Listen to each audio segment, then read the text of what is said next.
Let's move on to our best bets in the Premier League this weekend. Anthony, you go first. Fulham plus 1.5 on the road at Arsenal. Fulham has shown an ability to play without the ball in their first 3 matches of the season, and I think it's mostly due to their upgraded midfield and the work rate that they've shown with Palhinha and Pereira and De Cordova-Reid, really doing a nice job of keeping opponents out of their own penalty area, holding Wolves just 7 shots, doing a pretty good job on Brentford, controlling large parts of that match as well. I have to respect Arsenal and what they've done at this point in the season. I think the addition of Gabriel Jesus brings this team up a level, but the market has brought them up a little bit too far at this point. And so at plus 1.5, I'm going to take the Cottagers at even money.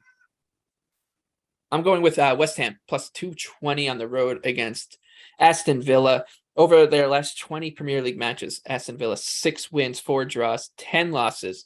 Those wins came twice against Everton, 1 against Brighton, then Leeds, Norwich, and Burnley. Those 2 out of 3 teams that were relegated, and then 2 teams that were in the relegation battle until the very last couple games of the season.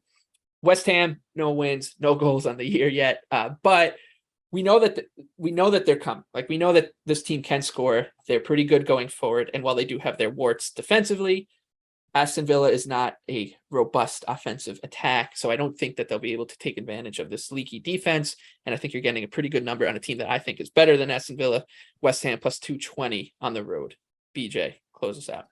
I'm going Manchester City, Crystal Palace under 3.5 goals at minus 120. Crystal Palace, a team that we've already talked about many times, that profiles really well as an underdog. You saw against Liverpool their ability to sit deep, defend, and look to counter. I mean, they only allowed 1.7 expected goals off 24 shots against Liverpool, and only 1 big scoring chance as well in that entire match. Not to mention, like you already said, Michael, earlier in the podcast, beat Manchester City as 20-1 underdogs at the Etihad, drew them 0-0 at Selhurst Park. Crystal Palace, a top 5 defense in pretty much every single category, including big scoring chances allowed, only allowing 0.68 per match last season, which was 3rd best in the Premier League.